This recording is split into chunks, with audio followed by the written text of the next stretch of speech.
Jesus looks at him and he goes, dude, if I wanted 12 legions of angels here, they'd be here. So put your sword away. Peter, nice try, but it's okay. This has got to happen. So Peter, you're going to deny me 3 times. Now, I want to say this.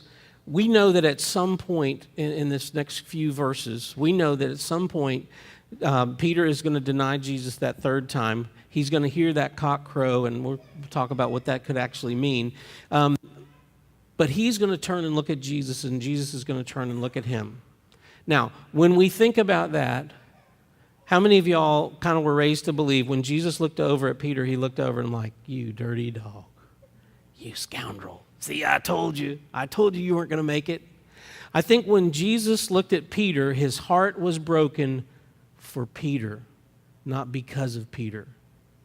Peter didn't break his heart when he denied him that 3rd time. What broke his heart was Jesus was thinking, oh, Peter, man, you just went someplace you never intended to go, and now you're thinking, I've denied Jesus. What a scum I am. What a skunk I am. Look, I did exactly what he said I was going to do. I was brave. I came in here and I've just blown it. Jesus was heartbroken over that, but not because of Peter. He was heartbroken for Peter. When you and I mess up, when we drift back, when we go back and that thing that was so comfortable when we were not saved, we kind of try it, we go back and we touch it again, we put it back on, we wear it for a little while. What do? We look, oh man, I just broke Jesus' heart. Yes, because he knows you're heartbroken over returning to something that he doesn't want you to go back to. He's not heartbroken because you messed up. He's heartbroken because you're heartbroken that you messed up. See, that's totally different. That's totally different than you thinking that Jesus is sitting over there going, man, you have broken my heart one more time. I didn't know you were going to do that. Actually, he did know you were going to do that. That's what happens when you're an all-knowing God. You know everything that's going to come. You know everything that's going to happen, every good and bad thing that's going to happen. So back to verse 17. Denial number 1. Hey, aren't you one of the disciples? No. I'm not. Well, it was cold, and the servants and officials stood around a fire they had made to keep warm. Peter also was standing with them, warming himself. Now, has anybody else ever figured out that when you're cold and alone, that is the best time to be tempted to do something you don't need to be doing? When you're lonely and you're cold. You're lonely and you're cold, and so just it's like, what should we do when we're lonely and we're cold? Well, I just want to throw out there, that's a good time to just say, hey, Jesus, let's talk. I seem to be feeling a little bit alone, and I know according to your word, I'm never alone. So can we just hang out here for a little while? How about I'm going to go into my prayer closet. I'm going to close the door. I'm going to open the word, and you and I are just going to hang out together. And then guess what? You're not alone anymore. And you probably won't be cold for very long either. So Peter is cold and alone. He's warming himself, and then this happens. Meanwhile, the high priest questioned Jesus about his disciples and his teaching. Jesus said, I have spoken openly to the world, Jesus replied. I always taught in synagogues or at the temple where all the Jews come together. I said nothing in secret. Why question me? Ask those who heard me. Surely they know what I said. So in short, Jesus is looking at the high priest, and he's basically saying, okay, we all know why I'm here. Okay, you're asking me to tell you what I've been telling everybody for 3 years. I've spoken publicly. I've never gone off and privately said something that I didn't say publicly. I explained some things in private that I didn't explain in public. But you know, the whole reason I'm here is because of what you've heard me say. You yourself have sat there and heard me teach in the temple and in the synagogue. You have heard me. And guess what? You didn't bring me in here to find out what I thought about it. You brought me in here so that you could railroad me and put me to death. So do you really care what I have to say at this point? So Jesus is just replying to the high priest, and he's saying, look, I taught publicly, I've taught openly. There's nothing new here. Plus, You don't really care what I have to say. You care about the testimony that you have stacked up in the hallway. You have 3 or 4 or 5 people.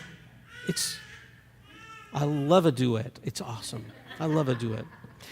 So for those of you who don't know, we love kids here. I don't know how to think without something going on. So Jesus has just said, he's answered this. Why question me? Ask those who heard me. Surely they know what I said.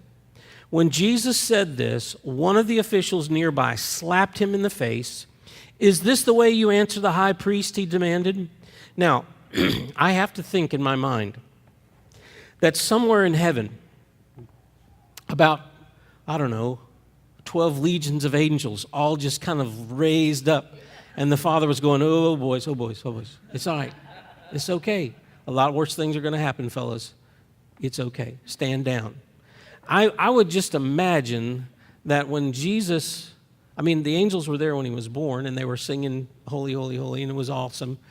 And the angels are never far away. How many, I'm sorry, there's going to be math now. How many of the angels left heaven with Satan? A third. Okay, so how many is left over? 2/3. So we all talk about demonic activity. How many of us really think about angelic activity? If there are twice as many angels as there are demons, don't you suppose they're in this room right now here too? Yes, they are. They're ministering angels, and that's kind of cool. And I would imagine that several of them were like, you think what Peter did was something, watch this. And we're going to get to that in a minute. So Jesus is smacked by one of these officials who is, got his fist clenched, and he slaps Jesus. Is that any way to talk to the high priest? But what was Jesus' response? Jesus says this. If I said something wrong, Jesus replied, testify as to what is wrong. But if I spoke the truth, why did you strike me? This isn't the reaction that I would have. Jesus' reaction was very, very different. Guess what? When you fear God, who else do you need to fear? Nobody. I'm here with God. Whose team are you on? God's team. Who sent you here? God sent me. Aren't you scared of me? No. Have you met God? You got nothing, okay? And I'm just thinking Jesus was like,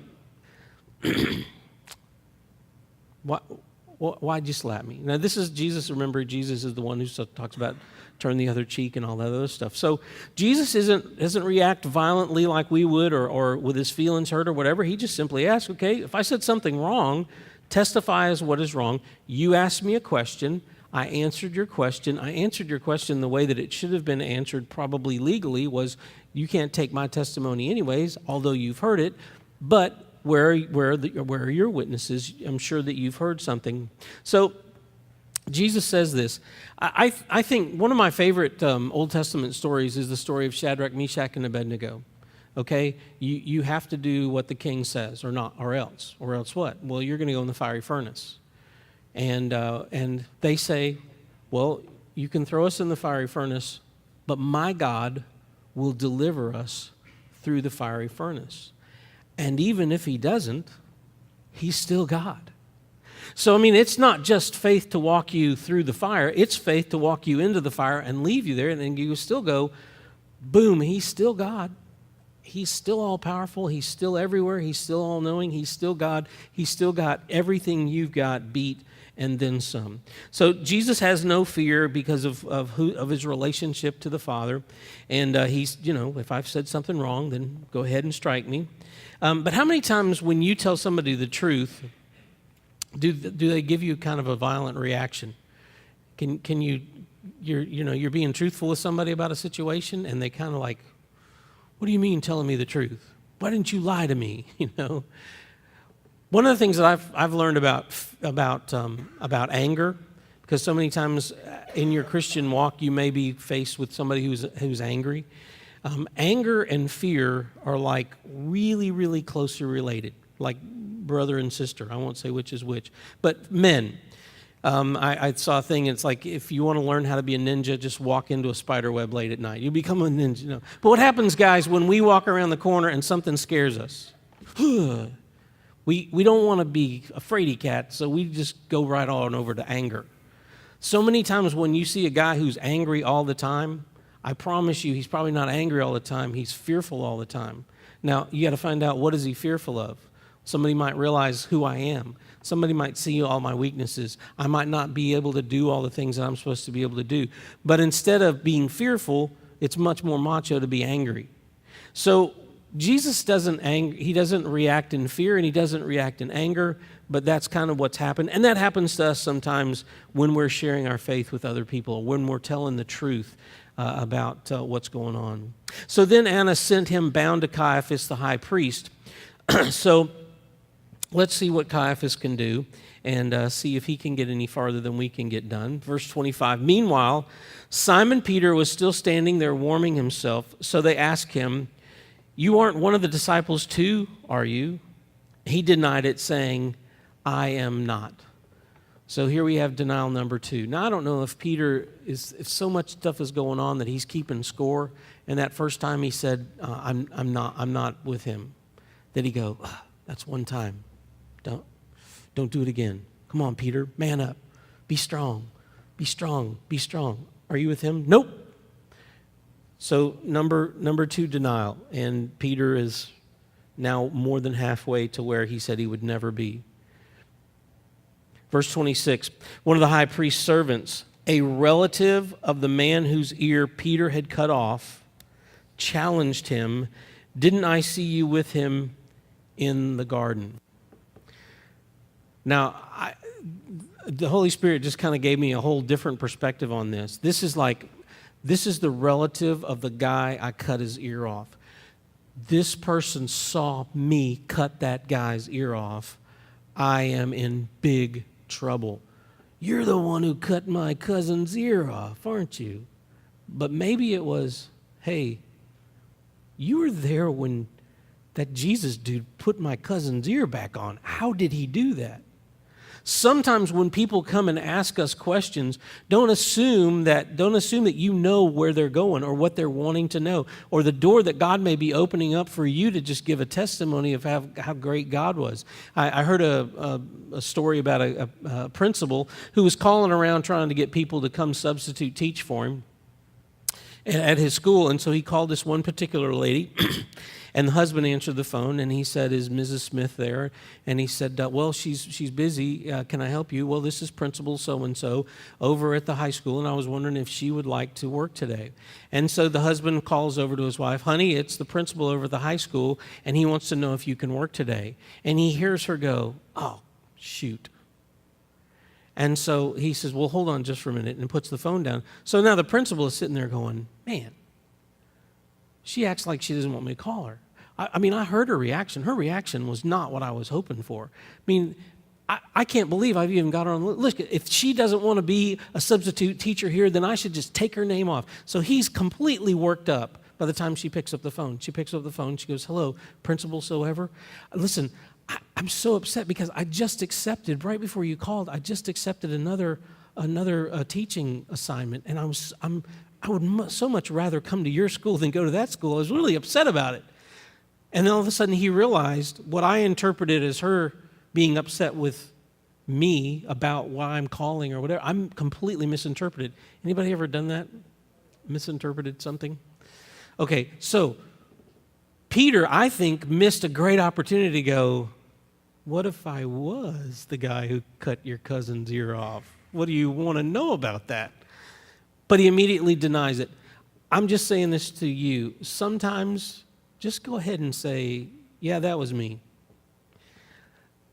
We spend a lot of time trying to hide our past. We don't want people to know what I used to do because we want people to see Jesus in us. Maybe the only way they're really going to see Jesus in you is if you go ahead and tell them what Jesus brought you out of. Have you ever done this? Nope. Have you ever done that? Nope. Have you ever done that? Nope. What did Jesus save you from? You know, your church or something? I mean, what did Jesus save you from? Jesus saved me from this, and he saved me from that, and he saved me from this. And then the world is going, he did that for you? I wonder if he can do that for me. So I don't know that that was her question. I don't know that, and I don't even know why I assumed that this was a female. But at any rate,